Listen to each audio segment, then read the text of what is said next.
और नया पन्ना आज मोदी सरकार ने जोड़ दिया है। अब तक मोदी को विपक्ष की आलोचना से परहेज था, लेकिन अब मोदी ने विपक्ष से सीधे अपनी जान को खतरा बता दिया है। याद कीजिए, पंजाब चुनाव के पहले नरेंद्र मोदी ने कहा था कि अपने सीएम से कहना मैं जिंदा लौट आया एयरपोर्ट पे, याद है ना? क्योंकि तब कुछ किसान सड़क पर खड़े हो गए थे और मोदी उनसे डर गए थे। किसानों का आंदोलन चल रहा था और आज से लगभग 4 साल पुरानी बात हो गई, क्योंकि अगले साल वहां चुनाव है, चुनाव के समय की बात है। अब 3-4 महिला सांसद मोदी की बेंच के सामने खड़ी हो गईं और मोदी वहां थे भी नहीं, तब भी उन्हें खुद पर हमले का खतरा दिखा। इस बारे में और किसी ने नहीं बल्कि सीधे लोकसभा स्पीकर ओम बिरला ने बयान दिया है। तो बयान तो वाजिब है, उन्होंने अगर कहा है तो उनका यह आधिकारिक बयान है। उन्होंने यानी ओम बिरला ने यह भी कहा है कि उन्होंने प्रधानमंत्री नरेंद्र मोदी को लोकसभा में न आने की सलाह दी थी, क्योंकि विपक्षी सांसदों और खासकर कांग्रेस के सदस्यों ने उनकी कुर्सी को घेर लिया था और हंगामा किया था। ओम बिरला ने कहा है कि ऐतिहासिक रूप से राजनीतिक असहमति को सदन के फ्लोर पर नहीं लाया जाता। मुझे विश्वसनीय जानकारी मिली थी कि कांग्रेस के कुछ सदस्य प्रधानमंत्री की सीट के पास जाकर कोई अप्रत्याशित घटना कर सकते थे। यदि ऐसा होता तो राष्ट्र की गरिमा को गंभीर क्षति होती, इसीलिए मैंने प्रधानमंत्री को संसद न आने की सलाह दी। इसके बाद बहुत सारे सवाल खड़े होते हैं, उस पर चर्चा करेंगे, लेकिन सुन लीजिए जरा जुबानी यहां ओम बिरला जी की। जो बातें कह रहा हूं उसी को सुनिए जरा, इनकी जुबानी सुनिए। माननीय सदस्यगण, मुझे बड़े दुख के साथ सभा को सूचित करना है कि कल इस सम्मानीय सदन के कुछ सदस्यों ने लोकसभा चेंबर में जिस प्रकार का व्यवहार किया, ऐसे दृश्यों का सृजन किया, वो लोकसभा की शुरुआत से लेकर आज तक कभी नहीं हुई।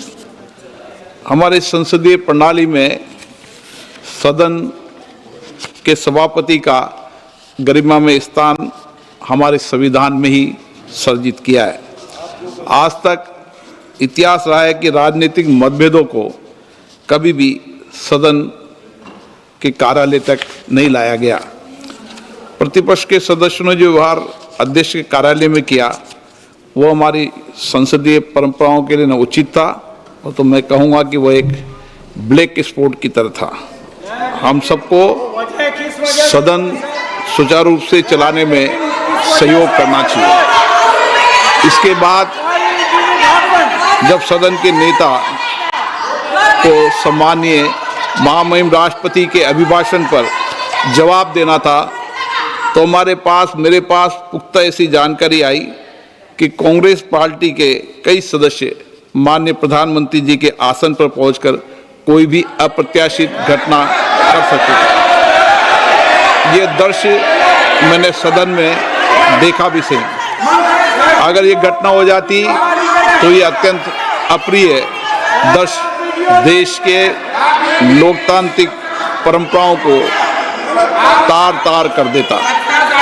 इसको टालने के लिए मैंने माननीय प्रधानमंत्री से आग्रह किया कि उन्हें सदन में नहीं आना चाहिए, और सदन के सभापति होने के नाते मेरी जिम्मेदारी बनती थी कि सदन की उच्च परंपराओं, गरिमाओं को अक्षुण्ण बनाए रखें।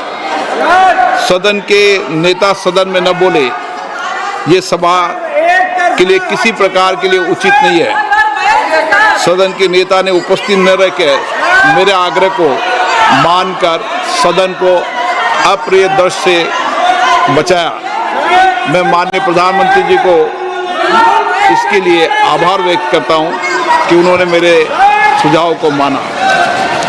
आप पोस्टर, पंपलेट लेकर आएंगे तो सदन नहीं चलेगा।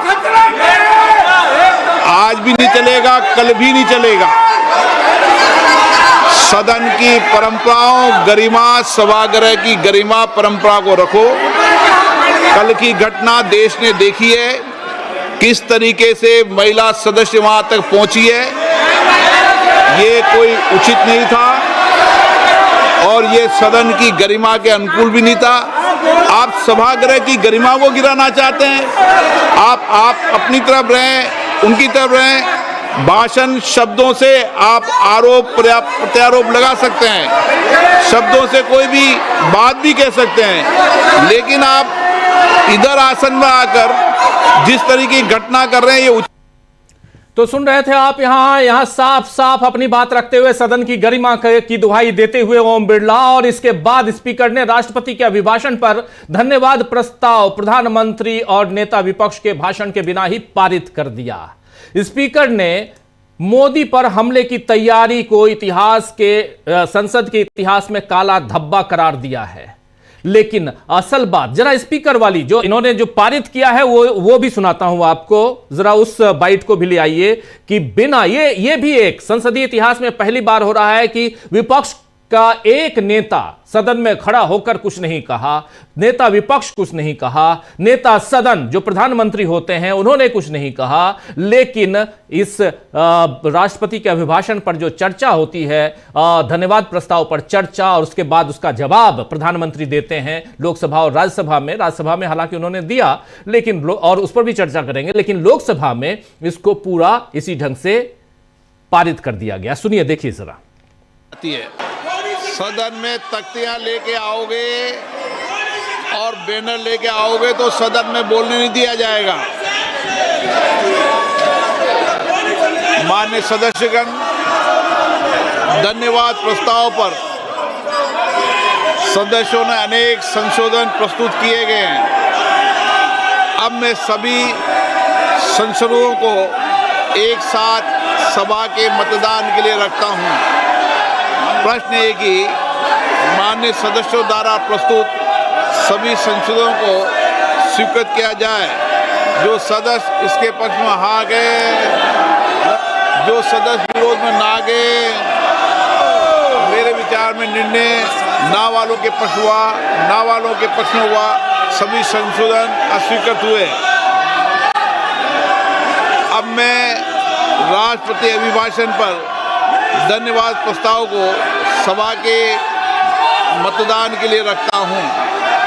प्रश्न ये कि राष्ट्रपति की सेवा में निम्नलिखित शब्दों में एक समावेदन प्रस्तुत किया जाए कि सत्र में समवेत लोकसभा के सदस्य राष्ट्रपति के उस अभिभाषण को जो उन्होंने 28 जनवरी 2024 को एक साथ समवेत संसद की दोनों सभाओं के समक्ष देने की कृपा की है, उनके प्रति हम अत्यंत आभारी हैं। जो सदस्य इसके पक्ष में हाँ गए, सदस्य विरोध में ना गए, मेरे विचार में निर्णय हाँ वालों के पक्ष हुआ, निर्णय हाँ वालों के पक्ष हुआ, प्रस्ताव स्वीकृत हुआ। मैं माननीय सदस्यों से आग्रह करता हूं कि वह सभागृह की मर्यादा को बनाए रखे, बैनर तख्तियां नारेबाजी न करे, आप सदन को चलने दें। बजट पर महत्वपूर्ण बजट पर चर्चा होगी, सबको अपने विचार व्यक्त करने का अवसर मिलेगा। आप सदन नहीं चलाना चाहते,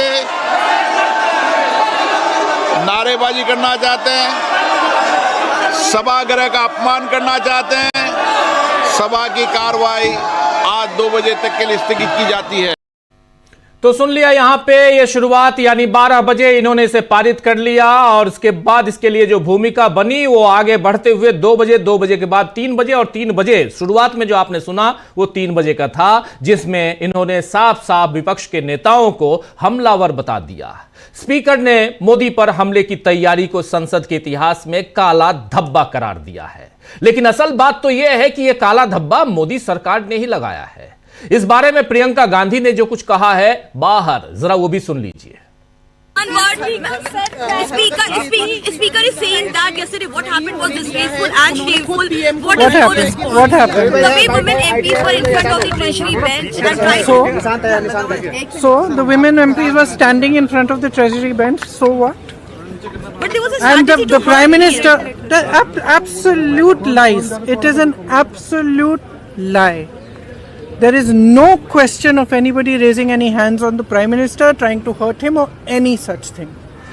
There is no question. So it is absolutely wrong. of anybody to say that there was any such plan. There was no such plan. But if you're going to allow your members to stand and quote books and talk nonsense, then this side, the opposition benches are going to protest. And I'm sorry, but the Prime Minister is now hiding behind the Speaker. They are making the Speaker say all this. Because yesterday he did not have the guts to come in the House. What? Because 3 women were standing in front of his bench? What nonsense is this? Ms. Gandhi, Parliament will be stalled every day. Ms. Gandhi, Parliament will be stalled every day like this. Will the Parliament will be stalled every day like this? Will the Parliament be stalled every तो सुन रहे थे आप, यहां पे साफ साफ प्रियंका गांधी जो बात कह रही है, वही कांग्रेस ने एक पोस्ट शेयर की है जिसमें बताया गया है कि मोदी सरकार का सच क्या है और सच में मोदी सरकार डरती है। जरा इस पोस्ट को देखिए, कांग्रेस की इस पोस्ट को। बीजेपी सच से डरती है। राहुल गांधी यहां पर दिखा रहे हैं राहुल गांधी को। आपको बता दूं कि राहुल गांधी लोकसभा में सोमवार और मंगलवार दोनों दिन भाषण देने की कोशिश करते रहे, लेकिन मनोज नरवणे की किताब के अंश राहुल गांधी कोट न कर सकें, बस इसलिए उन्हें भाषण देने से रोका गया। वहीं बुधवार को, यानी कल, बीता हुआ कल, राहुल गांधी उस किताब को लेकर संसद में आ गए थे और उन्होंने कहा था कि जिसे मोदी सरकार अप्रकाशित बता रही है वो विदेश से छपकर आ चुकी है और मैं इसे प्रधानमंत्री को दूंगा। इसके बाद मोदी शाम 5 बजे लोकसभा में आने वाले थे। पहले 4 बजे की बात हुई, उसके बाद 5 बजे वो अपना भाषण देने वाले थे। धन्यवाद प्रस्ताव पर जो जवाब है वो देने वाले थे, उस पर चर्चा हुई। राष्ट्रपति का अभिभाषण, उस पर धन्यवाद प्रस्ताव पर चर्चा, और चर्चा का जवाब प्रधानमंत्री देते हैं, वो देने आने वाले थे पहले 4 बजे और उसके बाद 5 बजे। लेकिन फिर उनकी सुरक्षा की वजह से नहीं आई, ऐसा बताया, आज पता चला, ओम बिरला साहब ने बताया है। अब जहां तक मोदी की सुरक्षा पर खतरे की बात है, तो फिर सोचना चाहिए कि अमित शाह और अजित डोभाल अपने अपने पदों पर अब तक क्यों बने हुए हैं। जब ये दोनों मिलकर पीएम को सुरक्षित नहीं रख सकते हैं, तो फिर देश की सुरक्षा कैसे होगी? अगर हमारे देश का प्रधानमंत्री ही सुरक्षित नहीं है, और वो भी कहां, सबसे ज्यादा सुरक्षित स्थान संसद, वहां पे अगर वो सुरक्षित नहीं है, तो फिर वो कहीं और कैसे घूमेंगे? ओम बिरला ने कहा है कि उन्हें विश्वसनीय सूत्रों से जानकारी मिली है कि पीएम मोदी को खतरा है, इसलिए मैंने उन्हें आने से मना किया। लेकिन अब सवाल यह है कि क्या ओम बिरला के पास मार्शल नहीं थे जिनसे वो कथित तौर पर अराजकता फैलाने वाले कांग्रेस सांसदों को, विपक्ष के सांसदों को सदन से बाहर कर भेज सकते थे? ऐसे मार्शल नहीं है क्या? पहले भी मार्शल का उपयोग हो चुका है इसी संसद में। ओम बिरला को किन विश्वसनीय एजेंसियों से जानकारी मिली कि पीएम को संसद के अंदर खतरा था? बताएं जरा। क्या अब सुरक्षा एजेंसियां डोभाल को और अमित शाह की जगह सीधे ओम बिरला को रिपोर्ट कर रही हैं? सबसे महत्वपूर्ण सवाल कि अगर प्रधानमंत्री की जान को खतरा था, तो क्या इसके लिए किसी पर एफआईआर दर्ज कराई गई या जुबानी निंदा से ही सरकार काम चला रही है? वैसे आज राज्यसभा में भी मोदी घिर गए। मोदी राज्यसभा में राष्ट्रपति के अभिभाषण पर बोलने पहुंचे, लेकिन इस दौरान विपक्ष ने पहले नारेबाजी की, फिर वॉकआउट कर दिया। हालांकि मोदी ट्रेड डील और विकास की रफ्तार जैसे शब्दों की जुगलबंदी करते रहे, जुगाली करते हुए अपनी पीठ थपथपाते रहे। इससे पहले दिन में राज्यसभा में मल्लिकार्जुन खड़गे ने भी बीजेपी को घेरा और किस तरह मनोज नरवणे की किताब का जिक्र करने लगे, यह भी जरा सुनिए यहां पे। और यहां एक और वाकया हुआ जब साफ साफ ओम बिरला, माफी चाहूंगा, जेपी नड्डा और मल्लिकार्जुन खड़गे के बीच आमने सामने वाली बात नौबत आ गई। उस पर भी हम बात करेंगे, लेकिन पहले ये देखिए, सुनिए जरा क्या कह रहे हैं मल्लिकार्जुन खड़गे। सर देखिए, हम समझते हैं कि तुमसे भी ज्यादा समझते हैं। मेरा एक ही निवेदन आपसे है कि ये बार बार नेहरू जी को गालियां देना, इंदिरा जी को गालियां देना, अपोजिशन लीडर के लिए आपने जो शब्द उपयोग करे वो खंडनीय है। और वो ये चाहते हैं कि भाई ये नरवणे की किताब है, इसमें क्या है मुझे मालूम नहीं, मैं पढ़ के बताता हूँ। No, don't take this again. No, I'm not going to allow. This is not authenticated. This is not authenticated. This is not approved by the defense ministry. America को बेचने वाले देश को फोकस करते हैं। Now, mic should be given to the honor. तो सुन लिया आपने, यहां पर जैसे नरवणे का नाम लिया उसके बाद आसंदी पर बैठे हुए नए नए सभापति महोदय ने क्या कुछ कहा। साफ नजर आ रहा है कि मोदी सरकार बजट सत्र में पूरी तरह नाकाम, लाचार और विपक्ष के सामने पस्त नजर आई है। अभी तक ज्यादा दिन बीता नहीं है। मोदी के बचाव में चाहे निशिकांत दुबे खड़े होकर नेहरू परिवार पर लांछन लगाएं या जेपी नड्डा राहुल गांधी को अबोध बालक बोलकर उनका मजाक उड़ाना चाहें, असल बात तो यह है कि बीजेपी का बुरी तरह मजाक बन गया है। अपनी बिगड़ी छवि कैसे सुधार पाएगी बीजेपी, आज इसी पर चर्चा करेंगे दोस्तों। लेकिन इस बीच राहुल गांधी ने एक ट्वीट किया है। राहुल गांधी ने कायर कहा है। किसे कहा है, उस ट्वीट को जरा स्क्रीन पर ले आइए और जरा दिखाते हैं कि राहुल गांधी लगातार, कांग्रेस का ट्वीट है, राहुल गांधी की तस्वीर है, नरवणे की किताब और कायर कौन, ये देखिए, भाग गए जरा ऊपर, और कांग्रेस लिख रही है कायर पीएम। नरेंद्र मोदी भागते हुए दिखाए जा रहे हैं, भाग गए का पोस्टर है और राहुल गांधी हाथ में किताब लिए हुए हैं। यहाँ एम नरवणे जो हमारे देश के पूर्व सेना अध्यक्ष रह चुके हैं, उनकी किताब। चलिए, आजाद भारत के इतिहास में यह पहली बार हो रहा है कि संसद में मोदी पर होने वाला था हमला।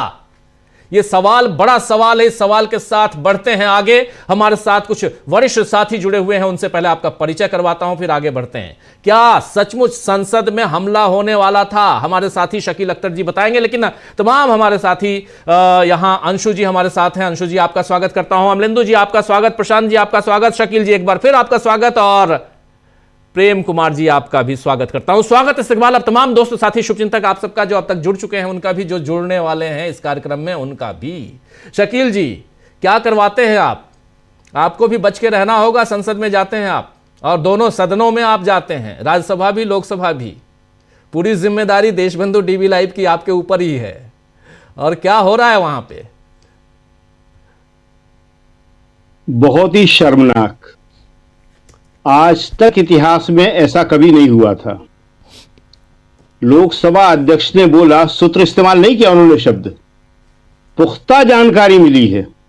सूत्र शब्द का इस्तेमाल नहीं किया उन्होंने, पुख्ता जानकारी मिली है, विश्वसनीय जानकारी, पुख्ता विश्वसनीय पुख्ता जी। तो प्रधानमंत्री के ऊपर लोकसभा के अंदर हमला हो सकता है, चुने हुए प्रतिनिधि हमला कर सकते हैं और वही महिला सदस्य, यह सोचना ही अपने आप में एक शर्मनाक बात है। प्रियंका गांधी ने बहुत कड़ा जवाब दिया है इसका। देखिए, जो अभी आपने कहा और प्रियंका ने भी कहा कि पहले वो निशिकांत दुबे के पीछे छुपने की कोशिश करी, एक साधारण से सांसद के, फिर अध्यक्ष के पीछे छुपने की कोशिश करी, उससे पहले मीडिया के पीछे छुपने की कोशिश की थी। आपको याद होगा कि जब 3 बजे लोकसभा अध्यक्ष ने यह बयान दिया, अपना वक्तव्य दिया, उससे पहले गोदी मीडिया चला चुका था। सूत्रों के हवाले से गोदी मीडिया ने चलाया था कि महिला सांसदों द्वारा कांग्रेस की प्रधानमंत्री पर हमला करने की योजना, ये चल गया था। और बाद में उन्हें अपनी ये खबर वापस लेना पड़ी, उन्होंने खबर वापस ली। इससे ज्यादा शर्मनाक क्या हो सकता है? अभी आप कह रहे थे क्या मार्शल नहीं है? मार्शल वो तो पिछली बार सीआईएसएफ ले आए थे, दोनों सदनों में महिला सीआईएसएफ को भी तैनात कर दिया था उन्होंने। जो विपक्षी सदस्यों की बेंचें होती हैं उनके बीच में, ताकि कोई भी उठे, जो महिला सदस्य हैं उनके पास भी, जो पुरुष सदस्य हैं उनके पास भी, कि कोई भी उठे तो उसे उठने ना दिया जाए, जो कभी संसद में आज तक नहीं हुआ। सुरक्षा बल सदन के अंदर वो भी कर लिया था इन्होंने। और जो कल हमने कहा था कि बड़ा शौक है इनको पहली बार का, हर चीज पहली बार 12 साल में, तो ये भी पहली बार करवा दिया उन्होंने कि प्रधानमंत्री सदन में, लोकसभा में राष्ट्रपति के अभिभाषण में जवाब ही नहीं दे पाए। आज तक नहीं हुआ, कभी आए ही नहीं। ये आते तो बैठते तो, उसके बाद विपक्ष हंगामा करता, नहीं बोलने देता, वो एक अलग मुद्दा होता। प्रधानमंत्री लोकसभा में आज आए ही नहीं। तो ये जो है सब कुछ बहुत ही खतरनाक बात है। ये पुख्ता जानकारी कैसे होती है किसी को नहीं पता। जब विधूड़ी ने गालियां दी थी तब कोई पुख्ता जानकारी नहीं थी कि विधूड़ी गाली देने वाला है, इस तरह व्यवहार करने वाला है। कांग्रेस की तरफ से तो कभी ऐसी अशोभनीय घटना हुई नहीं है। और जहां तक प्रधानमंत्री की बेंच के सामने आने का सवाल है, बिल्कुल झूठ है, बिल्कुल गलत है। उसके बाद राज्यसभा में उन्होंने 1.5 घंटे से ऊपर अपना भाषण दिया प्रधानमंत्री ने, और वहां कब्र खोदने की बात करने लगे वो। अरे कब्र खोदने की बात अभी कौन कर रहा था? वो तो उनके अपने लोग ही कर रहे थे, 2 ही दिन पहले तो कर रहे थे। तब वो सुप्रीम कोर्ट के पीछे छुप गए थे तो सुप्रीम कोर्ट ने बचा लिया उनको। बहुत शर्मनाक बात है ये।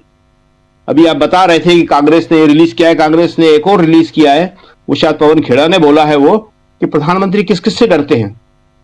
अमेरिका से, चीन से, किसानों से। क्या ये देश के लिए अच्छी बात है? क्या प्रधानमंत्री पद की गरिमा के लिए अच्छी बात है ये? आपने नेता प्रतिपक्ष को नहीं बोलने दिया, उसके बदले में आप भी नहीं बोल पाए। उसको सहज रूप से स्वीकार करना चाहिए। आप लोकसभा अध्यक्ष से ये सारी चीजें कहलवा रहे हैं। कल गए थे विपक्ष के सांसद लोकसभा अध्यक्ष के पास। क्यों गए थे? जिसका जिक्र भी कर रहे थे ओम बिरला जी। इसलिए गए थे कि निशिकांत दुबे को पूरा समय दिया गया नेहरू जी और इंदिरा जी को गालियां देने के लिए, इसका विरोध करने गए थे। और अगर वो बात इतनी ही आपत्तिजनक थी, जब कोई आपत्तिजनक नहीं थी, बड़े आराम से वो लोग अपनी शिकायत कह रहे थे कि देखिए साहब ये बहुत गलत बात हो गई है, ये आपकी तरफ से उसको रोका नहीं गया, आपको खुद आना चाहिए था, आप नहीं आए, आपको मालूम था कि वो बोलने वाले हैं और आपने उन्हें बोलने का पूरा मौका दिलवा दिया। तो ये सामान्य बातें थी। तो 24 घंटे बाद आज उनसे कहा गया कि आप इस पे भी आपत्ति दर्ज करिए, तो इस पे भी आपत्ति दर्ज कर रहे थे। बहुत ही खराब स्थिति है ये जो है लोकसभा के लिए, राज्यसभा के लिए, पूरी संसद के लिए। जब ओम बिरला जी ये कह रहे थे तो विपक्ष ने बड़ा कड़ा विरोध किया कि आप ये कह रहे हैं, आप ये बताइए कि हम लोग आपके चेंबर में गए क्यों थे? निशिकांत दुबे ने कहा क्या था? वो वेल में आने के लिए बिल्कुल तैयार था। विपक्ष बहुत गुस्से में था वो। और आज 3 बजे के बाद जो वक्तव्य दिया उन्होंने, उसके बाद सदन की कार्रवाई नहीं चल पाई और सदन स्थगित हो गया। और वो ये कह रहे थे, इसको आप धमकी भी कह सकते हैं, कि आज भी नहीं चलेगा, कल भी नहीं चलेगा। सरकार का काम है, लोकसभा स्पीकर का काम है सदन को चलाना। पूरे 10 साल यूपीए के टाइम में, पूरे 10 साल, ये रिकॉर्ड है, ये निकालना चाहिए किसी को। सदन को नहीं चलने दिया गया भाजपा ने। और ये कहा गया दावे के साथ में, अरुण जेटली थे राज्यसभा में प्रतिपक्ष के नेता और सुषमा स्वराज थी लोकसभा में, कि ये हमारा अधिकार है, हम नहीं चलने देंगे। क्या क्या नहीं होता था वहां पे। पोस्टर बैनर की बात कर रहे थे, पोस्टर बैनर रोज लेके आते थे वो, एक दिन नहीं चलने देते थे।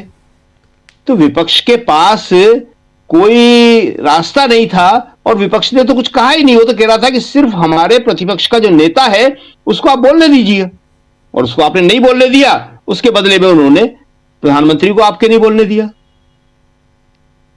जिम्मेदारी आपकी थी, नुकसान आपको हुआ है, प्रतिपक्ष को कोई नुकसान नहीं हुआ है।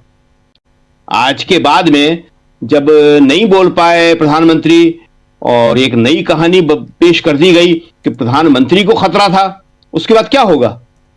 इससे तो प्रतिपक्ष का कद ऊंचा हो रहा है, जनता का विश्वास उसमें बढ़ रहा है, उस सरकार के लिए जो कहा जा रहा है वो तो अच्छी बात नहीं है। हालांकि ये मोदी जी की गलती है, लेकिन कहा पूरी सरकार के लिए जा रहा है, और सरकार का मतलब वो भारत सरकार भी हो जाता है केंद्र सरकार से जी। कि डर गई भारत सरकार, किसी से डरती है? कभी कभी नहीं डरती भारत सरकार।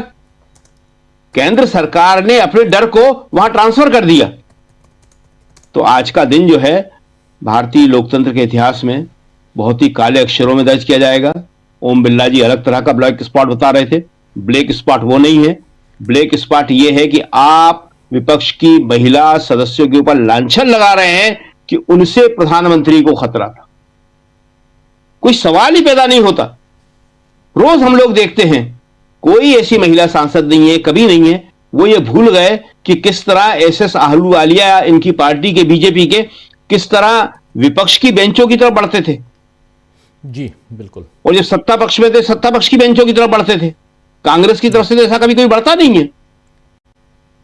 तो यह कहना कि महिला सदस्यों की तरफ से खतरा था, इससे प्रधानमंत्री की इमेज ही खराब हुई है, किसी महिला सांसद की नहीं हुई है कि प्रधानमंत्री महिला सांसदों से डर गए। ये बताइए शकील जी कि जिसका जिक्र यहाँ हो रहा है, हालांकि शुरुआत में मैं बोल चुका हूँ, लेकिन चूंकि प्रत्यक्षदर्शी आप हैं, आप वहाँ थे उस वक्त, क्या आप प्रधानमंत्री थे वहाँ बैठे हुए जब नहीं, वो तो नहीं थे। तो फिर प्रधानमंत्री जिस कुर्सी पे जाते हैं उस कुर्सी थे ही नहीं प्रधानमंत्री। महिला सांसद गई थी वहां तक, उस कुर्सी तक। वो तो जा ही रही है वहां पे। वेल जिस तरह बना हुआ है, तो वेल में अपनी तरफ से घूमते हुए वहां तो कई दिनों से जा रही हैं वो, और वो क्या पुरुष भी जा रहे हैं। हमने बताया ना कि कल्याण बनर्जी तो बिल्कुल सामने खड़े होकर, वो वीडियो भी है, पिछली बार दिखाया भी था आपने, बिल्कुल सामने खड़े होकर तीनों बैठे हुए हैं और वहां दोनों हाथ उठा के नारे लगा रहे थे। प्रधानमंत्री वहां बैठे हुए थे, अमित शाह बैठे हुए थे, राजनाथ सिंह बैठे हुए थे। तो ये तो कोई नई बात नहीं है, ये तो कोई खास बात नहीं है। प्रधानमंत्री तो वहां थे ही नहीं, वहां पे प्रधानमंत्री आज भी नहीं आए। प्रधानमंत्री को आज जब आना चाहिए था, पहले देखना चाहिए था। आज तो 11 बजे जब कार्रवाई शुरू हुई तो 1 मिनट के अंदर, जिसे कहते हैं 1 मिनट भी नहीं, 30 सेकंड के अंदर स्थगित हो गई जी। ऐसा तो कभी नहीं हुआ। उसके बाद 12 बजे तक हुई, 12 बजे से 2 बजे हुई, 2 बजे से 3 बजे हुई। आप काम करने नहीं चाह रहे और आप कह रहे हैं, चेतावनी दे रहे हैं, धमकी दे रहे हैं कि कल भी नहीं चलेगी। ऐसा तो शब्द आज तक किसी ने कहा नहीं है। कहीं पे भी प्रधानमंत्री नहीं थे, प्रधानमंत्री को कोई खतरा नहीं था, प्रधानमंत्री को कोई खतरा हो भी नहीं सकता। लोकसभा जैसी जगह में अगर प्रधानमंत्री को खतरा है तो हमारे पूरे संसदीय लोकतंत्र में सवाल खड़ा हो जाता है, हमारी पूरी सुरक्षा व्यवस्थाओं पर सवाल खड़ा हो जाता है। एक बात जो हम कहना नहीं चाहते मगर बोल देते हैं, जब से सीआईएसएफ को यह जिम्मेदारी दी गई है, चप्पे चप्पे पे संसद के सीआईएसएफ दिखती है। 3-4 हजार से ऊपर जवान हैं जो कुछ 100 पार्लियामेंट के security guard, security watch and guard के लोग काम करते थे। लोकसभा संसद के अंदर रूट लग जाता है, कभी रूट नहीं लगे। प्रधानमंत्री निकल रहे हैं, ठीक है, होम मिनिस्टर निकल रहे हैं, ठीक है, उपराष्ट्रपति निकल रहे हैं, रूट लग जाते हैं। रूट लगने का मतलब सबको अंदर कर दिया जाता है कमरों के, पूरी गैलरी खाली कर दी जाती है, कोई चल फिर नहीं सकता वहां पे। इस तरह की आपकी सुरक्षा व्यवस्था है, उसमें कहां किसको खतरा है। जी जी जी बिल्कुल बिल्कुल बिल्कुल। हम लोगों ने देखा है सामने से सोनिया गांधी और प्राइम मिनिस्टर, बाकी तमाम सब निकलते थे। जल्दी से आना चाहता हूं प्रशांत जी आपके पास, फिर प्रेम कुमार जी हैं, अंशु जी हैं, अमलेंदु जी हैं, सबके पास आता हूं एक एक कर बारी बारी से। लेकिन प्रशांत जी, संसदीय इतिहास का एक काला दिन, आज का दिन, ये याद रखा जाएगा। लेकिन इन सब के बीच आपने देखा और हम लोगों ने देखा है, हम लोगों ने भी रिपोर्टिंग की है और हमारे साथी शकील जी रोज रिपोर्टिंग कर ही रहे हैं, जा ही रहे हैं और बता रहे हैं अब रूट लगना। लेकिन सब कुछ होने के बाद सदन के अंदर प्रधानमंत्री के ऊपर हमला होगा, खतरा प्रधानमंत्री को, अप्रत्याशित घटना घट सकती है। इसलिए मैंने कहा, यानी ओम बिरला ने यह कहा कि आप मत आइए। यहां समझ में नहीं आया, जरा मुझे आप समझाइए कि ओम बिरला क्यों कहेंगे कि नहीं आइए नेता सदन को। जो बात शकील जी और आप कह रहे हैं उसी को मैं थोड़ा सा ऐड कर दूं, पहले फिर बात करते हैं कि प्रधानमंत्री क्यों नहीं गए, अंदर की बात, अंदर की कहानी क्या है। एक तो बहानेबाजी है, अंदर क्या हुआ है, क्यों नहीं गए। लेकिन संसद भवन और उसके अंदर जो चेंबर है उससे सुरक्षित तो कोई जगह है ही नहीं। आपको याद होगा राजीव जी, पहले के संसद में प्रधानमंत्री का जो कार्यालय है वहां से कुछ चलना पड़ता है 1-2 मिनट लोकसभा जाने के लिए। अक्सर ये होता था, अक्सर, कि प्रधानमंत्री अटल बिहारी वाजपेयी या मनमोहन सिंह या उनके पहले के प्रधानमंत्री वो वहां से पैदल चल के जा रहे हैं, पत्रकार खड़े हुए हैं या कुछ एमपी खड़े हुए रोक लेते हैं और कुछ थोड़ी 2-3 मिनट की बातचीत भी हो जाती है, हंसी मजाक भी हो जाता था। सेंट्रल हॉल में सारे प्राइम मिनिस्टर मोदी जी नहीं जाते हैं, सेंट्रल हॉल में सारे प्राइम मिनिस्टर जाते थे, बैठते थे, चाय पीते थे वहां पे, कोई भी चला जाए सेंट्रल हॉल में जिसके पास पास है उसका। तो पार्लियामेंट तो एक बहुत डेमोक्रेटिक और लोकतांत्रिक जगह है और वहां केवल एसपीजी के अलावा कोई बिल्डिंग में अंदर कोई किसी का सुरक्षा गार्ड नहीं घुसता था, वो वॉच एंड वार्ड का पूरा एक इलाका होता था। तो वहां से ज्यादा सुरक्षित जगह कौन सी होगी? अब जरूरत यह है कि अब आप समझने की बात यह कि ये क्यों बहानाबाजी बनानी पड़ी। साफ दिख रहा है कि बहानेबाजी, लेकिन ये बहानेबाजी क्यों बनानी पड़ी? देखिए, प्रधानमंत्री, एक तो राहुल गांधी ने जो चीन का मामला उठा दिया जनरल नरवाणे की किताब को लेकर, उसको उस स्थिति से प्रधानमंत्री बचना चाहते थे और वो राहुल गांधी का सामना नहीं करना चाहते थे। राहुल गांधी उनको वहां पे किताब देते भले ही ना, लेकिन किताब दिखाते और वो बड़ा एम्बैरेसमेंट होता। तो प्रधानमंत्री, एक तो ये कारण था और दूसरा इससे ही बड़ा कारण था कि प्रधानमंत्री लोकसभा में कुछ घोषणा करना चाहते थे जिसका इंतजार कर रहे थे। अमेरिका भेजा गया था एस जयशंकर को, विदेश मंत्री को। तो कल तक ये था कि शाम तक प्रधानमंत्री नहीं बोलेंगे, कल तक धमकी कोई बात नहीं थी, कोई हमले की बात नहीं थी। आप याद कर लीजिए, कल भी हम लोगों ने यहाँ पे डिस्कशन किया था, कल तक हमले की कोई बात नहीं थी, कोई सूत्रों ने जानकारी नहीं दी थी। आज सुबह ये भी था कि हो सकता है कि आज प्रधानमंत्री लोकसभा में आए। आज सुबह 7 बजे जयशंकर का बयान आ गया अमेरिका से कि उनको कोई जानकारी डील के बारे में, ट्रेड डील के बारे में नहीं है और पीयूष गोयल इसको जो है डील कर रहे थे, वो बताएंगे। यानी बड़ा साफ संदेश था कि अमेरिका से इनको कुछ भी ऐसा नहीं मिला जिसको आज लोकसभा में प्रधानमंत्री बढ़ चढ़ के घोषणा करते। जो मीडिया में चल रहा है, जो अमेरिका की तरफ से आ रहा है कि जीरो टैरिफ, और उसको लेके बड़ा एम्बैरेसमेंट हो रहा है, बड़ी थू-थू हो रही सरकार की।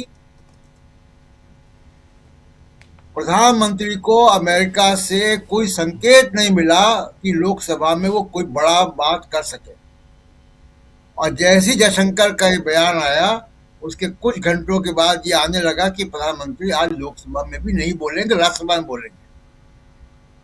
वजह यह है कि लोकसभा में उनके पास ट्रंप के साथ डील करने पर कोई ये यूएस ट्रेड डील हुई है, उसमें कुछ घोषणा करने का था ही नहीं और अभी भी सिग्नेचर नहीं हुआ है उसमें। वो ट्रंप ने एक तरफा घोषणा कर दी है। तो बड़े वीक विकेट मोदी सरकार है और वो बचाव अपना कर रहे थे, इसलिए ये बहाना ढूंढा गया कि क्या बहाना बनाया जाए। कौन मानेगा आज की तारीख में कि महिला सांसदों से प्रधानमंत्री को खतरा, वो भी संसद के चैम्बर के अंदर। आपको याद होगा कि डॉक्टर मनमोहन सिंह के सामने, वाजपेयी जी के सामने मेंबर ऑफ पार्लियामेंट चले जाते थे, ये बीजेपी के लोग जाते थे, उनको घेरा हुआ है सामने, हमने देखा प्रेस गैलरी में बैठकर। तो वह मनमोहन सिंह ने कभी ऐसी बात नहीं की।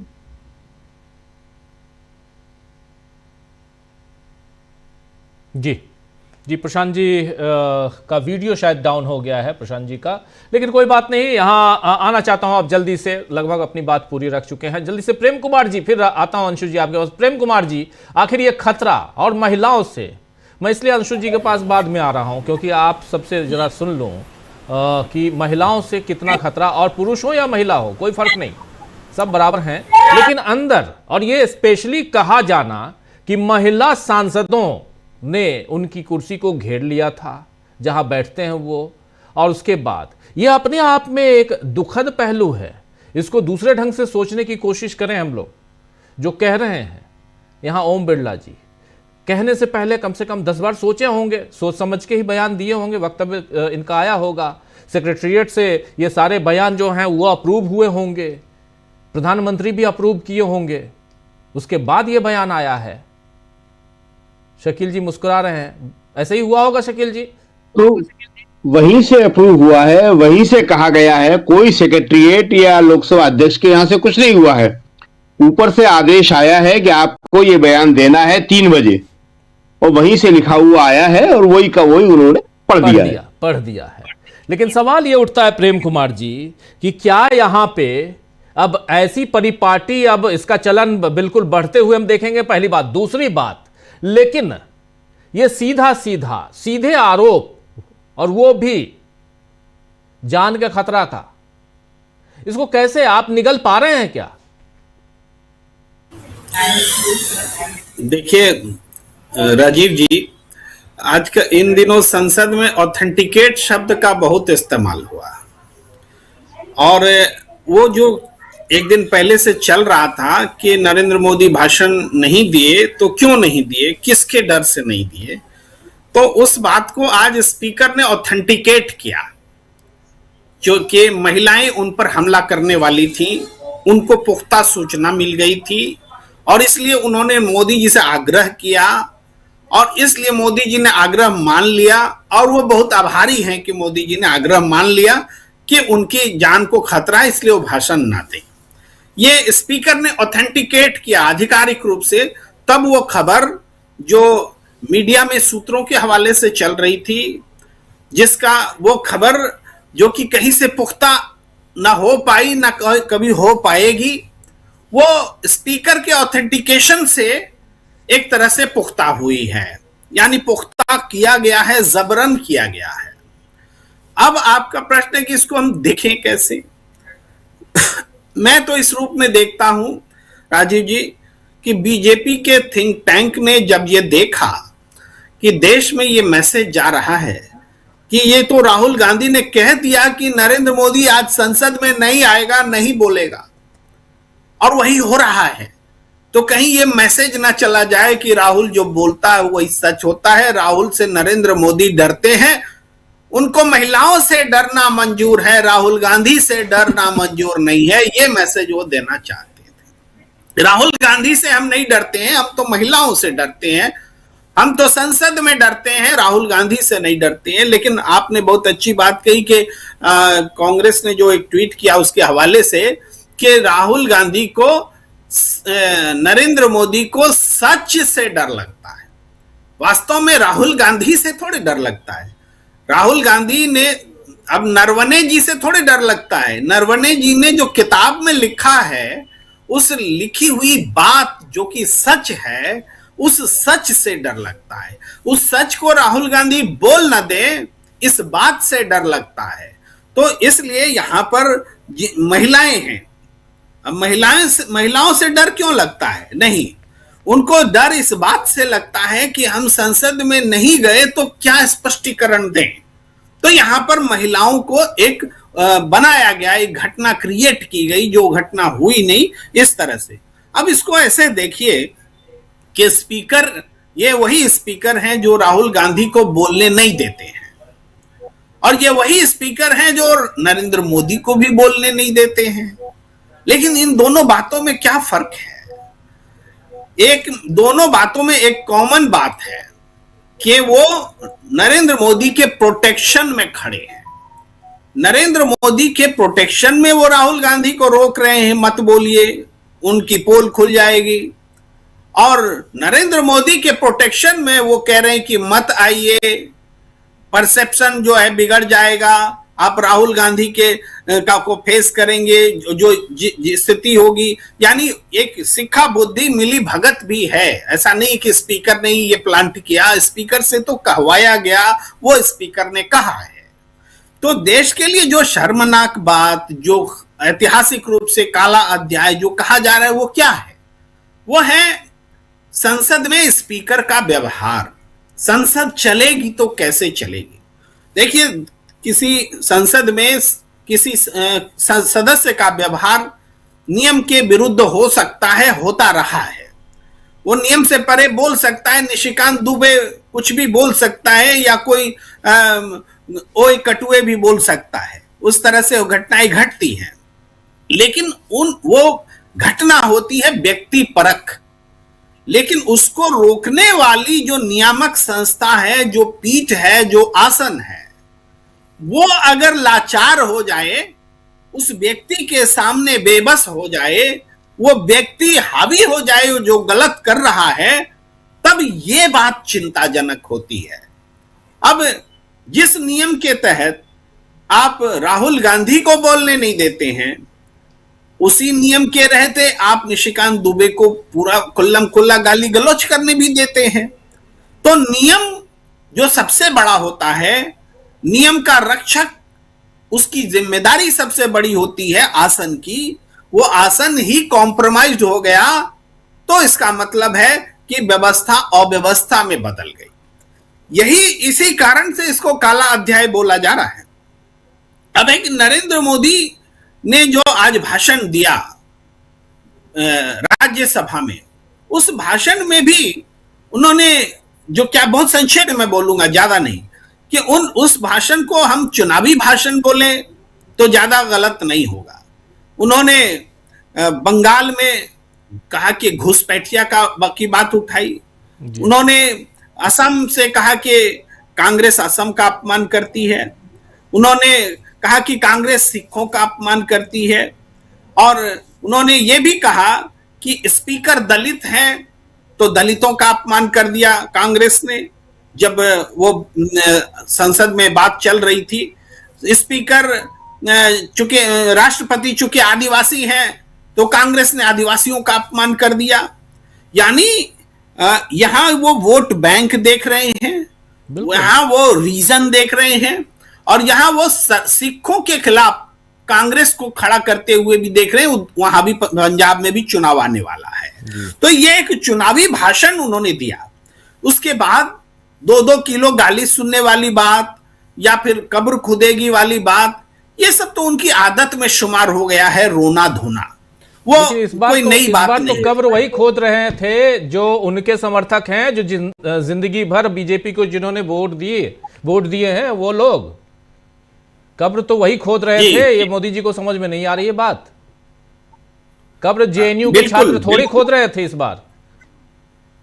बार जेएनयू के छात्र नहीं खोद रहे थे कब्र, इस बार तो बीजेपी के वोटर्स कब्र खोद रहे हैं। भगवा, और इसलिए कह रहा हूं क्योंकि भगवा पटका लगाए हुए, भगवा शॉल लपेटे हुए, भगवा गमछा रखे हुए, सिर में भगवा पट्टी बांधे हुए, यही लोग कब्र खोद रहे थे और नाम लेके और जूते मार रहे थे मोदी और शाह के पोस्टर पे।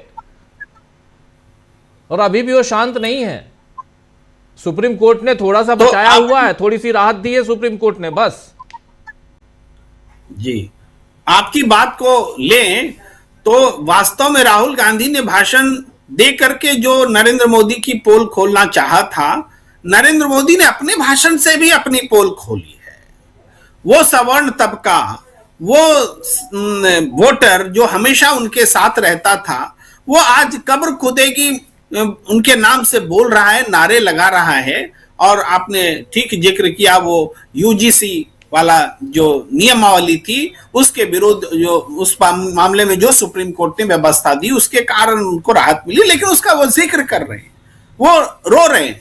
अब वो कहते हैं आर्थिक मोर्चे पर कि हमने तो देश को कहां से कहां पहुंचा दिया। वो कहते हैं कि आजादी के समय भारत 6ठे रैंकिंग पर था, कांग्रेस ने तो 11वें पे ला दिया और हमने उसको 4थे पर पहुंचा दिया। जबकि किसी भी देश की अर्थव्यवस्था को हम ग्लोबल जीडीपी में उसकी हिस्सेदारी के तौर पर देखते हैं कि वो कितनी बढ़ी है या कितनी घटी है, उसी हिसाब से हम अर्थव्यवस्था मजबूत होते हैं या नहीं होते। भाई, ग्लोबल जीडीपी में आजादी के समय हम 4.5 से 4.7% का हिस्सा रखते थे, और आज हम 3.5% का हिस्सा रखते हैं। फिर भी ये कहते हैं कि हमने अपने देश की अर्थव्यवस्था को ऊंचा कर दिया। और प्रति व्यक्ति आय की बात करें तब तो हमारी पूरी पोल ही खुल जाती है। तो झूठे आंकड़े, झूठी दलील, रोना धोना और पूरे चुनावी भाषण करके विपक्ष पर हमला, ये उनके भाषण का लब्बो लुआब है। और सब एक और इंपॉर्टेंट बात कि उन्होंने घुसपैठिया कहा, खास करके पंजाब के संदर्भ में, कि पश्चिम बंगाल में घुसपैठियों को बचाया जा रहा है, हर देश इसको हटाना चाहता है। आज देश में घुसपैठियों को चिन्हित करने या उसको देश से निकालने का कोई कार्यक्रम है क्या? मोदी सरकार के पास कोई कार्यक्रम है? नहीं है। वो एसआईआर को बता रहे हैं कि ये घुसपैठिया हटाने और चिन्हित करने का कार्यक्रम है, जो वास्तव में नहीं है। तो एसआईआर को इस रूप में उद्धृत करना ही पश्चिम बंगाल की चुनावी सियासत में दखल देने का काम है, जो संसद का दुरुपयोग करते हुए उन्होंने किया है, जो राष्ट्रपति पर अभिभाषण की चर्चा का जवाब देते हुए उन्होंने किया है। तो संसद ये एक तरह से ये स्क्रीन पे अभी ट्वीट किया राहुल गांधी ने, बस सवालों से इतनी घबराहट, मोदी जी सच्चाई से ऐसा डरे, झूठ की शरण ले ली, खैर जो उचित समझा वही किया। ये जो आखिरी लाइन है, यहीं से कहानी में ट्विस्ट है और यहीं से मोदी जी भाग रहे हैं, मोदी जी की सरकार भाग रही है। जहां ये प्रधानमंत्री का प बोलते थे राहुल गांधी, वहीं हंगामा, जहां नरवणे का ना बोलते थे वहीं हंगामा, जहां चीन का च बोलते थे वहीं हंगामा, लेकिन सबसे बड़ी बात, जो उचित समझा वही किया। प्रेम कुमार जी अपनी बात पूरी कीजिए, फिर अंशु जी के पास आता हूं। प्रेम कुमार जी। तो मैं वहीं पर कंक्लूड ही कर रहा हूं। तो पश्चिम बंगाल में घुसपैठियों को लेकर के जो उन्होंने कहा, वो एसआईआर से जोड़ के राजनीति जो है उसको बढ़ानी है, उस हिसाब से उन्होंने कहा।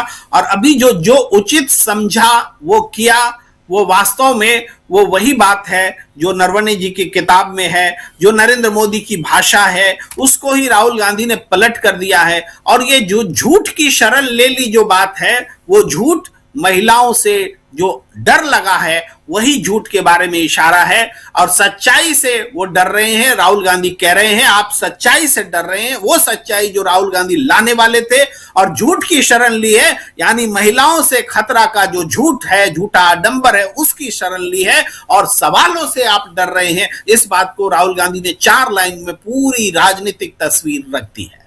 जी बिल्कुल आप सही कह रहे हैं। अंशु जी आपके पास आना चाहता हूं। और यहां महिलाओं से डर, महिला हो या पुरुष हो, मेरे लिए मायने नहीं रखता, मैं बहुत अदब के साथ कह रहा हूं, क्योंकि संसद में भागीदारी महिलाओं की भी उतनी ही है, होनी चाहिए। एक तो आरक्षण की व्यवस्था जो की गई थी, करने की कोशिश की गई थी, अभी तक लागू नहीं है, लेकिन फिर भी मैं कहूंगा कि अगर महिलाओं से डर है तो यह और अच्छी बात है। महिलाओं के सशक्तिकरण का एक और ये मौका दिखाया गया है कि चलिए देखिए, हमारे देश के प्रधानमंत्री महिलाओं से डर रहे हैं। ये सशक्त भारत का एक ये तारीफ तो मोदी जी की करनी पड़ेगी ना अंशु जी, कि इस देश में महिलाओं को मोदी जी ने इतना सशक्त कर दिया कि आज महिलाओं से ही डर के भाग रहे हैं नरेंद्र मोदी। ये आप कह सकती हैं, ये आपकी तरफ से मैं कह रहा हूं, ये आप कह सकती हैं। लेकिन सवाल यहां पर दूसरा है। दूसरा सवाल ये है कि आखिर नरेंद्र मोदी या उनकी सरकार, इन सब चीजों से उनको ये बात समझ में नहीं आ रही कि एक्सपोज हो रहे हैं वो। और इस वक्त जब आपको, अब क्या था, आप नरवणे की किताब का जिक्र कितना करना चाहते थे राहुल गांधी, एक छोटा सा हिस्सा, उसको लेकर आपने इतना बवाल मचा दिया कि अब पूरी दुनिया जान रही है, उस किताब को खोज रही है। ऐसा तो है नहीं कि किताब छपी नहीं, किताब छपी है, उसका विमोचन नहीं हुआ है, किताब तो छपी है। पेंगुइन ने छापा है उस किताब को, दुनिया के दूसरे देशों में उसको बेचा भी है, अमेज़न ने भी शुरुआती दिनों में बेचा है।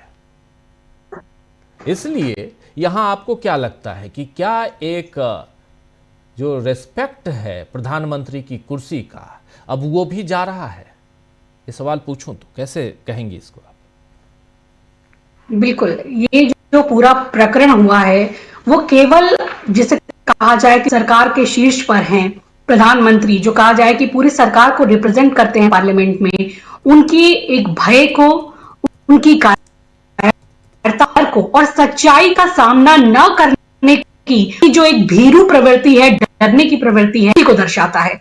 और ये तो और भी कायरतापूर्ण कहूंगी कि उन्होंने जो बहाना बनाया वो महिला सांसदों का बनाया कि सांसदों से उन्हें डर था। और बिल्कुल ठीक कह रहे थे इससे पहले के प्रवक्ता कि वक्ता, जो परकुलेट होता है ऊपर से ही होता है कि क्या कहना है। ओम बिरला जी ने कहा आपको महिलाओं से वीडियो डर था, इसकी पुख्ता जानकारी थी। जी, उनका ये कहना था कि महिला से उनको डर था और ये वजह थी कि आग्रह किया कि वो ना आए। पर ये कितना हास्यास्पद है। आप ये जानिए कि विरोध करने को अब साजिश करना ठहरा दिया जा रहा है, और वो भी महिला सांसदों को, और जो अपराध हुआ भी नहीं उसके लिए उनको ठहराया जा रहा है। महिला सांसदों ने ऐसा कुछ किया भी नहीं था, और न ही प्रधानमंत्री वहां खुद मौके पर मौजूद थे, और न ही उनकी ऐसी कोई इंटेंशन थी। तो क्या लोकतंत्र में विरोध करना भी अब साजिश कहलाएगा? और जहां तक मैं बात की, जो ये महिला सांसद थी, मैं कहूंगी कि गरिमा गिराई गई इस पूरे पे। अंशु जी, आपको रोकना चाहूंगा। अंशु जी, आपका वीडियो डाउन हो रहा है। मैं ये रिक्वेस्ट करूंगा कि एक बार आप रिकनेक्ट कीजिए। आपकी बात जो है बहुत, और स्पेशली आज मैं आपको सुनना चाह रहा हूं इस प्रोग्राम में, क्योंकि महिला सांसदों के ऊपर प्रियंका गांधी ने भी बाहर बहुत ही शानदार कहा था, जिसको सुनाया भी था। आप प्लीज रिकनेक्ट कीजिए। तब तक अमलेंदु जी आपके पास आना चाहता हूं। अमलेंदु जी, इस पूरे प्रकरण को लगातार आप फॉलो कर रहे हैं। सुबह 12 बजे से आप और समीर जी लाइव भी कर रहे हैं इस पूरे तमाम मसलों को लेकर। कैसे आप देखते हैं 3 बजे से पहले कुछ और, 12 बजे आप बिना आए हुए पारित करवा देते हैं, 3 बजे फिर यहां पर अंशु जी जुड़ गए। अंशु जी के पास ही आता हूं। अंशु जी प्लीज अपनी बात। मैं ये कह रही हूं कि जी इस पूरे प्रकरण में महिला सांसदों को बुरी तरह से अपमानित किया गया है, मैं तो ये कहूंगी, क्योंकि वो किसी के रहमो करम पर यहां संसद में नहीं आई हैं। वो चुनी हुई अपने क्षेत्र का प्रतिनिधित्व करती हैं, लाखों लोगों का करती, और एक जितनी सांसद हमारे प्रधानमंत्री की हैं, वो भी एक सांसद ही हैं, उतनी ही भी है। आपने उन्हें एक अपराधी के तौर पर दिखा रहे हैं। ना तो प्रधानमंत्री वहां थे, ना महिला सांसदों ने ऐसा कुछ किया, और ना ही उनकी ऐसी कोई इंटेंशन थी। तो आप उनकी गरिमा को गिराने कर रहे हैं, उनको अपराधी बताने का काम कर रहे हैं। तो कितना महिलाओं का कहीं छिपा नहीं है। जब आप महिला सांसदों को या महिला नेताओं को लेकर तमाम तरह की टिप्पणियां करते हैं, सोनिया गांधी जी को लेकर सभी तमाम टिप्पणियां करते हैं, जर्सी गाय कहते हैं, किन्हीं की पत्नी को आप 50 करोड़ की गर्लफ्रेंड बताते हैं, और इतना ही नहीं, संसद में भी महिलाओं का अपमान कर इनको श्रेय प्राप्त है। जब इन्होंने कांग्रेस के सांसद रेणुका चौधरी जी के कहा था कि उनकी हंसी सुनो सूर्पनखा की याद आ जाती है। महिलाओं का सम्मान क्या कैसे करना है ये खुद नहीं जानते। को डर लगा तो ये इनको बिल्कुल सही डर लगा होगा कि ये जब देश भी इतने फैसले ले रहे थे, राहुल गांधी ने जिस तरह से वो किताब का हवाला दिया था, सवाल इनसे पूछा, और ट्रेड डील में जिस तरीके से इतनी खराब डील इन्होंने की, जिसमें कि अगर कहा जाए कि जो देश की पूरी अभी तक कहा जाए कि एक सॉवरेनिटी को, अब जो फैसला लेने की क्षमता है उसको इन्होंने ताक पर रख दिया। यानी कि 0 पर जो है वो टैरिफ स्वीकार कर लिया गया कि जो अंशु जी प्लीज आप कनेक्ट कीजिए। बहुत डाउन जा रहा है। लेकिन अमलेंदु जी प्लीज अपनी बात।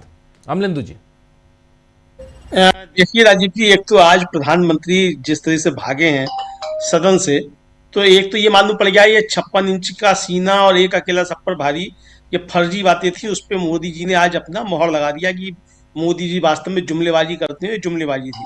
वरना 56 इंच का सीने वाले एक अकेले सब पे भारी को सदन के अंदर उपस्थित होना चाहिए था, अपनी बात रखनी चाहिए थी। दूसरी बात राजीव जी, जो गंभीर सवाल खड़े होते हैं वो ये खड़े होते हैं कि ओम बिरला साहब को ये जानकारी कहाँ से मिली। ओम बिरला साहब ने इस जानकारी को सदन के सामने क्यों नहीं रखा? अगर प्रधानमंत्री के ऊपर हमला होने वाला था तो ये राष्ट्रीय सुरक्षा के लिए गंभीर खतरा है, तो ओम बिरला साहब ने इसकी जानकारी जो है वो सुरक्षा एजेंसियों को क्यों नहीं दी, और उनके सूत्र क्या हैं? वो कह रहे हैं पुख्ता जानकारी है, तो उनको ये जानकारी कहाँ से मिली? कहीं ओम बिरला साहब तो इस षड्यंत्र में शामिल नहीं है और सांसदों के ऊपर बात रखकर जो है वो बचाव करना चाहते हैं अपना? क्या इस तरह की कोई बात है? अगर ऐसा नहीं है तो उन्हें बताना चाहिए कि उनको ये जानकारी कहाँ से मिली कि और कि प्रधानमंत्री नहीं आए। दूसरा, ओम बिरला साहब कौन है प्रधानमंत्री को रोकने वाले? क्या आप मत आइए, सदन में नहीं आइए। सदन की सुरक्षा की जिम्मेदारी ओम बिरला साहब की है। अगर प्रधानमंत्री सुरक्षित नहीं है सदन के अंदर राजीव जी, तो सुरक्षित कौन है? 543 सांसद किस तरीके से सुरक्षित है? फिर अगर प्रधानमंत्री के ऊपर हमला हो सकता है, फिर तो किसी के ऊपर भी हमला हो सकता है। और राजीव जी ये एक और भी संकेत है, और उसको बिटवीन द लाइंस पढ़ना चाहिए। मैं समझता हूं कि ये संकेत है कि राहुल गांधी जी कल हम आपके ऊपर हमला कर सकते हैं। ये संकेत दिया गया है ओम बिरला साहब की इस वक्तव्य के जरिए। आपको याद होगा पिछली लोकसभा में कुछ महिला सांसदों ने बीजेपी ने आरोप लगाया था राहुल गांधी थे वो आंख मार रहे थे।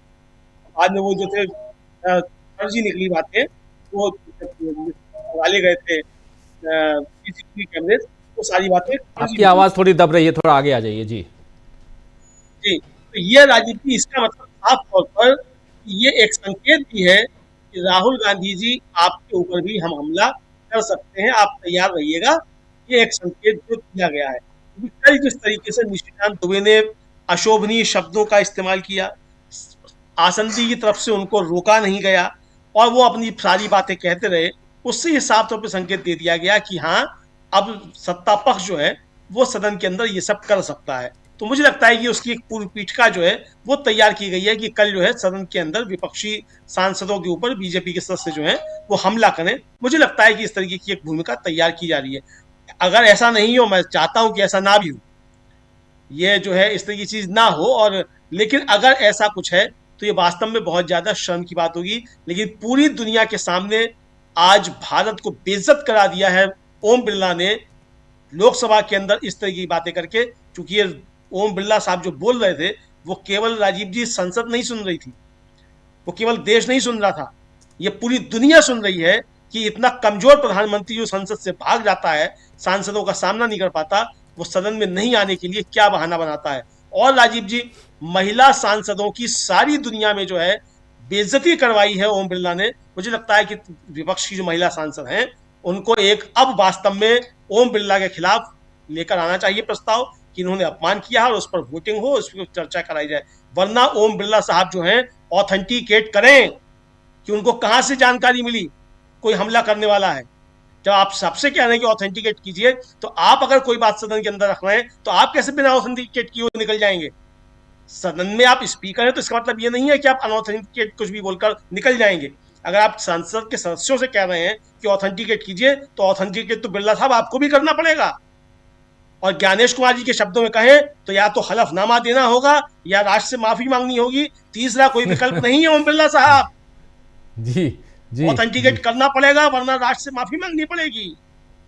तो ये राजीव जी ओम बिरला साहब से मुझे लगता है कि विपक्ष के सांसद कल जब चले तो सबसे पहले यही करें कि ओम बिरला साहब या तो ऑथेंटिकेट करो वरना राष्ट्र से माफी मांगो, तीसरा कोई विकल्प नहीं। जी, तीसरा विकल्प नहीं, यहाँ पे जरा समझें अच्छे से। लेकिन पहले अंशु जी आप अपनी बात आगे बढ़ाइए। अंशु जी। बिल्कुल, मैं यही कह रही थी कि महिला सांसदों का यहाँ पर अपमान किया गया है, और सही में कहां से उनको ये जानकारी थी कि महिला सांसद हमला कर सकती थी? क्या विरोध प्रकट करना है कोई साजिश है? और महिला सांसदों को लेकर इस तरह की टिप्पणी की गई, उनको एक तरह से बिना कोई अपराध किए अपराधी बताने की कोशिश की गई, जबकि वो सम्मानित सांसद है, अपने अपने क्षेत्रों का प्रतिनिधित्व करती हैं। जितने सांसद के रूप में समान अगर प्रधानमंत्री हैं तो उतने ही हक जो है महिला सांसदों के भी हैं। और किस तरह से वो खुद महिलाओं का सम्मान करते हैं, ये सबने देखा है कि जब उन्होंने रेणुका चौधरी को कहा कि वो शूर्पणखा की हंसी हंसती हैं, या वो सोनिया गांधी जी के लिए जर्सी गाय का प्रयोग करते हैं, या फिर वो किन्हीं की पत्नी को 50 करोड़ की गर्लफ्रेंड कहते हैं, तो ये तो देखते हैं कि वो महिलाओं का कैसे सम्मान करते हैं। तो अगर उनको महिलाओं से डर था तो उनको डर होना, लेकिन महिलाओं की सांसदों की कोई ऐसी इंटेंशन होगी, मैं पूरे एक दावे के साथ कि नहीं ऐसा कुछ वहां होना होगा जो प्रियंका गांधी जी ने भी कहा। क्या विरोध करना भी अब इस देश में साजिश माना जाएगा? तो ये सिर्फ एक बहाना था इन बातों को छुपाने के लिए और इन चीजों को ढकने के लिए। और मुझे तो हंसी इस बात की आती है कि ये जब सारे आदेश पर्कुलेट होते होंगे, जब ये चीज कही गई होगी तमाम उस मीडिया को, गोदी मीडिया को और उनके जो ट्रोलर्स हैं और जो उनका सोशल मीडिया हैंडल करते हैं कि ये चीजों को प्रचारित करना है कि महिला सांसदों से डर था, तो वहां संपादकों को न्यूज रूम में कैसा लगा होगा, या उन गोदी एंकर्स को कि जो रोज ये बोलते थे कि 56 इंच का सीना, और मोदी जी ने तो चीन को आंखें दिखा दी, ट्रंप डर के भाग गया, ऐसा ट्रंप झुक गए मोदी के आगे, 56 इंच का सीना जब सामने आता है, पाकिस्तान दुबक गया। तो जो रोज कॉपी लिखते थे, जो रोज इस तरह की बातें पढ़ते थे, जब उनको ये पढ़ना पड़ा होगा कि महिला सांसदों के डर के वजह से मोदी जी, प्रधानमंत्री जी नहीं आए पार्लियामेंट में धन्यवाद करने के लिए, और इतना बड़ा कहा जाए कि उन्होंने क्या किया, तो ये तो उनके लिए भी बड़ी मुश्किल पैदा हुई होगी। और आप सोचिए कि बीजेपी तो किसी भी हद तक जा सकती है बहानेबाजी के लिए, अपनी कायरता को छुपाने के लिए, अपने गलत फैसलों को, अपने डर को छुपाने के लिए। ये हमारे ही प्रधानमंत्री हैं जो वैश्विक पटल पे कभी कुछ नहीं कह पाते। अमेरिका इनके साथ जो मर्जी करता रहे, जो डील करता रहे, आपको जो है 0% टैरिफ पर अपना सामान लेने के मजबूर करता रहे, $500 बिलियन दस्तिया आपके साथ सौदा करने के लिए आपको मजबूर करे, पर ये एक बात भी नहीं कहेंगे। ये कभी ये नहीं कह पाएंगे सार्वजनिक तौर पर कि ट्रंप ने ये कभी नहीं कहा था कि जो वॉर जैसी स्थिति थी इंडिया और के बीच की वॉर ट्रंप ने नहीं रुकवाई थी, ये आज तक नहीं कह पाए। जबकि कोलंबिया जैसे छोटे देश, यूक्रेन जैसे देशों के जो राष्ट्राध्यक्ष है, जो उनके मुखिया हैं, और कनाडा, सभी तमाम देश खुलकर भर्त्सना करते हैं ट्रंप की।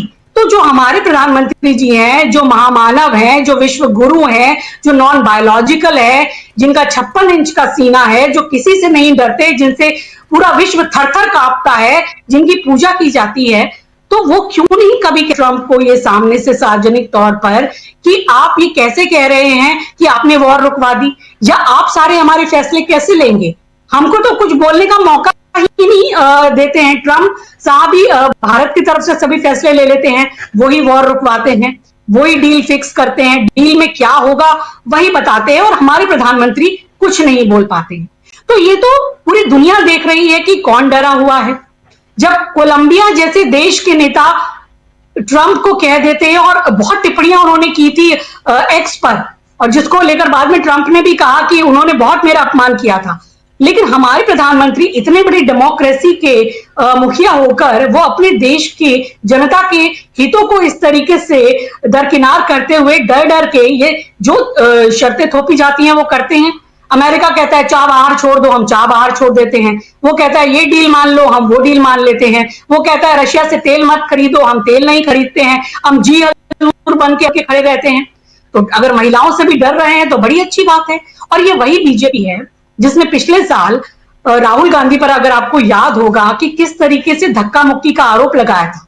इन्हीं के ही सांसद जो प्रताप सारंगी हैं, सभी को याद होगा कि किस तरह से वो चोट का बहाना बना करके वो अस्पताल में गए थे और बदनाम करने की कोशिश की गई थी। तो ये वो बीजेपी है जो वो किसी भी स्तर तक उतर सकती है। आज बीजेपी के ही जो शासित राज्य है वहां महिलाओं का क्या हाल हो रहा है हम देख रहे हैं। उत्तराखंड में अंकिता भंडारी जो है, उनको न्याय नहीं मिल रहा है उस बेटी को। और वहीं अगर बिहार की बात करें तो वहां पर भी इस तरीके का एक निर्भया जैसा ही कांड हुआ है। एक हॉस्टल में इतना बड़ा कांड हुआ है और वहां पर जो सारा पुलिस महकमा है उस पर थू-थू हो रही है। तो यहां जहां पर इनकी राज्य में इनकी सरकारें चल रही है वहां महिलाएं सुरक्षित नहीं है। और ये बात करते हैं बेटी पढ़ाओ बेटी बचाओ की, और इनको संसद में महिला सांसदों से डर लग रहा है। ये पूरे अगर देश में बात करें, महिला जो है वो इनके राज्यों में सुरक्षित नहीं है। और हमारी जो सम्माननीय महिला सांसद हैं, जो जो अपने अपने क्षेत्रों से चुनकर आती हैं, उनका प्रतिनिधित्व करती है, उनकी गरिमा को गिराने का यहाँ पर काम हो रहा है। उनको अपराधी घोषित किया जा रहा है। ये बिल्कुल सही कहा, ये सवाल उठाना चाहिए और शिकायत करनी चाहिए, और बिल्कुल एक ऑफिशियल वे में इन महिला सांसदों को शिकायत करनी चाहिए कि हम पर इस तरह का आरोप आखिर कैसे मढ़ा जा रहा है। क्या विरोध करना अब इस देश में साजिश करना हो गया है? और अगर महिलाओं से वाकई डर लगता है, मोदी जी को तो डर लगना चाहिए। इनको तो डर ट्रंप से भी लगता है, इनको डर चाइना से भी लगता है, क्योंकि चाइना के साथ तो मोदी जी ऐसा नहीं कर पाते कि उनको अपनी सारी डील स्वीकार करवा ले, लेकिन भारत के साथ ऐसा होता है कि वो सारी डील उनको स्वीकार करा लेते हैं। तो डर किसको वास्तव में लगता है ये पता है। और ममता बनर्जी जिस तरीके से SIR पर खुद अगर वो जाकर सुप्रीम कोर्ट में पेश होकर सारी बातें रख सकती हैं और पूरा देश उनको वो लाइव सुन सकता है, तो सब ये जान रहे हैं कि किस तरह बीजेपी लोकतंत्र में वोटरों का भी अधिकार छीनने पे लगी है। और एक महिला जो मुख्यमंत्री है अपने वोटर्स के लिए, अपनी राज्य की जनता के लिए कुछ भी कर सकती हैं। वाकई उनके पास लॉ की असली डिग्री है। इसलिए वो कोर्ट में जाकर अपने राज्य के नागरिकों के लिए, उनके हकों के लिए बात कर सकती है और कोर्ट उनको सुनता भी है और नोटिस भी जारी किया जाता है चुनाव आयोग को। तो महिला शक्ति की तो आप यहां पर बात ही मत कीजिए, महिला शक्ति बहुत है और महिला शक्ति से डरना भी चाहिए। लेकिन यहां जिस तरह से महिला सांसदों की आड़ में उनको एक तरीके से उनकी गरिमा गिराने की कोशिश की गई, उनको अपराधी बनाने की कोशिश की गई है, उसका पुरजोर विरोध होना चाहिए। अब तो जितनी भी महिला सांसद है उनको एक साथ इकट्ठा होकर इस बात का विरोध करना चाहिए कि हमें अपराधी क्यों बनाया जा रहा है। ऐसा क्या आपके पास सबूत था कि हम कोई हमला करने वाले थे, या क्या आपने ऐसा देखा? और जो सबसे सुरक्षित जगह है पार्लियामेंट, वहां पर जो हमारे देश के सबसे बड़े मुखिया हैं प्रधानमंत्री जी, उनको डर था, वो भी महिलाओं से, महिला सांसदों से। तो इससे बड़ा हास्यास्पद बहाना और क्या हो सकता है? दरअसल उनको डर यही था कि डील के बारे में सवाल होंगे, जो नरवणे जी की किताब जो है जिनको राहुल गांधी ने रखा था, बात करनी चाहिए थी, उस पर सवाल होंगे। और ये तो सबने देखा कि किस तरह से पूरा एक पक्षपाती रवैया रहता है। वही अगर क्या हो जाता, अगर राहुल गांधी वो जो किताब, जबकि वो पब्लिश भी हो गई, विदेश में वो बिक भी रही है, और खुद अगर नरवणे जी ने अगर ऐसा नहीं होता तो उन्होंने तो कोई नहीं खंडन किया कि नहीं किताब में ऐसा नहीं है या ऐसी कोई बात नहीं है, तो वो तो ऑथेंटिकेट है ही अपने आप में। अगर वो 5 लाइनें उनको पढ़ने देते तो शायद इनकी इतनी भद ना पिटती, जो वो ना पढ़ने से हुआ। क्योंकि कैरावान मैगजीन में तो वो प्रकाशित हुआ ही था, उसके बाद पूरे देश ने देख लिया कि वो क्या था, उन पंक्तियों में क्या कुछ हुआ, किस तरह से हमारे देश की सेना को हतोत्साहित किया गया, किस तरह से जो हमारे प्रधानमंत्री है वो अनिर्णय की स्थिति में रहते हैं और वो कहते हैं जो उचित लगे वो कर लो। यानी देश की सुरक्षा का इतना बड़ा मुद्दा है, देश के तमाम इतने बड़े मुद्दे हैं, आप इस तरह की ट्रेड डील करते हैं। आप देश की अगर कहा जाए कि जो उसकी सोवरेनिटी है, जो उसकी एक साख है, उसे हर जगह नीचा गिराने का काम करते हैं, तो आपको डर तो लगना ही चाहिए। महिला सांसदों से अगर आपको वाकई डर लगा है तो बहुत अच्छी बात है, आपको डर लगना चाहिए था ये। और जिस तरह से आप उनका अपमान भी करते आए हैं, तो ये डर उनका अपने सारे गलत फैसलों को लेकर था और जिस तरह की ये तमाम बातें थी उनको लेकर था। इकोनॉमिकली हम कितने वीक हो चुके हैं, रुपया गिर रहा है, हमारी साख खराब हो चुकी है, और वो इस ट्रेड डील को अपने माथे पर तमगे की तरह लेकर के घूम रहे हैं। उनको वाकई इस पर उनको शर्म ही आनी चाहिए, मैं तो कहूंगी। और शायद यही वजह थी कि वो सामना नहीं कर सकते थे और उन्होंने ढाल बनाया महिला सांसदों को। लेकिन सभी महिला सांसदों को इकट्ठा होकर इस बात का विरोध करना चाहिए कि आखिर विरोध करना लोकतंत्र में क्या साजिश करना होता है, और इसका जवाब उनको चाहिए और ये विरोध उनको पुरजोर तरीके से उठाना चाहिए। बिल्कुल बिल्कुल, आप सही कह रहे हैं। एक बार फिर शकील जी आपके पास आना चाहता हूँ, समय कम है, 15-20 मिनट में हम लोग इस प्रोग्राम को ख़त्म करें और बहुत महत्वपूर्ण विषय पे, बहुत इंपॉर्टेंट विषय पे हम लोग चर्चा कर रहे हैं। प्रधानमंत्री की जान को खतरा है, प्रधानमंत्री के साथ कुछ अप्रत्याशित घटना घट सकती थी, इसलिए प्रधानमंत्री को आने से ओम बिरला जी ने रोक दिया। इधर लोकसभा में, लोकसभा की बात हो रही है, आखिर संसद में मोदी पर क्या हमला होने वाला था? हमला क्या इस देश के सांसद करते नरेंद्र मोदी पे, या कोई खुफिया जानकारी थी? ऐसे कई सारे सवाल हैं, लेकिन इन सवालों से इतर दूसरी बात मैं करना चाहता हूं अब। और शकील जी क्या कह रहे हैं अब बाहर? संसद के अंदर तो ठीक है, वहां तो हमला करने के लिए विपक्ष के नेता जाते हैं, लेकिन बाहर वो क्या कह रहे हैं? बात हुई होगी आपकी बाकी लोगों से भी, स्ट्रेटेजी क्या है विपक्ष की यहाँ से? चलिए आज इस पे एक चैप्टर क्लोज हो गया, यानी राष्ट्रपति के अभिभाषण पर चर्चा और चर्चा के बाद धन्यवाद प्रस्ताव पर जो वक्तव्य होता है प्रधानमंत्री का, वो सब समाप्त हो गया। लोकसभा में ऐतिहासिक रूप से पहली बार काले अध्याय के रूप में लोकसभा में कोई भाषण नहीं, लेकिन राज्यसभा में उन्होंने भाषण दे दिया। चलिए यहाँ ये चैप्टर क्लोज, लेकिन आगे के चैप्टर में विपक्ष की रणनीति कुछ समझ में आई है? सामने क्या है? विपक्ष तो जो 8 सांसद निकाले गए हैं उनको लेके लगातार जो है अपना विरोध करता रहेगा, और इस विरोध को भी वो साजिश कह देंगे। अंशु जी ने अच्छा सवाल किया कि विरोध करना क्या साजिश होती है? होती है। इसीलिए तो उन्होंने ये नए नए शब्द इजाद किए हैं, आंदोलन जीवी, खान मार्केट गैंग, अर्बन नक्सल, और अब इन महिला सांसदों के लिए भी आप देखिएगा कोई नया शब्द आ जाएगा। अरे कल अगर आपको मालूम था कि महिला सांसद हमला कर सकती हैं तो आपको उनसे बुला के बात करना चाहिए थी। कल शाम को 5 बजे से लेके आज 3 बजे तक आपने कुछ नहीं किया। अगर संसद के अंदर ऐसा था तो आपको महिला सांसदों से अलग से मीटिंग करना चाहिए थी, उनसे बुला के बात करना चाहिए थी कि भाई ऐसा ऐसा हमें जानकारी मिली है, क्या है, स्थिति क्लियर हो जाती। आपने तो कोई बात नहीं करी, क्योंकि अब कोई भी धनकड़ होना नहीं चाहता। जो ऊपर से कहा जाए उतना ही करो, अपनी अकल मत लगाओ। यही बातें हो रही हैं बाहर कि सब लोग जानते हैं इस बात को कि अगर कोई जानकारी मिलती है तो लोकसभा स्पीकर जो है बुला के बात कर लेता है अपने चैम्बर में महिला सांसदों से। कह रहे भाई क्या बात है, क्या नाराजगी है, क्या सुनने में आ रहा है मेरे, ये मैं क्या सुन रहा हूं, ये सारी स्थिति क्लियर हो जाती। आप सोचिए कि क्या कोई ऐसा कर भी सकता है या कोई ऐसा सोच भी सकता है देश के प्रधानमंत्री पे सांसद हमला करें लोकसभा के अंदर। लेकिन उन्हें कहानी गणना थी। इसे भी मास्टर स्ट्रोक बता रहे हैं वो लोग कि देखिए साहब क्या मास्टर स्ट्रोक चला है। 2 ही चीजें हैं उनके पास, पहली बार, हर चीज पहली बार और मास्टर स्ट्रोक, चौंका दिया लोगों को। अरे ये जो है पहली बार और चौंकाना जो है ये तो बहुत ही बचपने की चीजें होती हैं, लेकिन इसको ये बहुत बड़ी बात समझते हैं।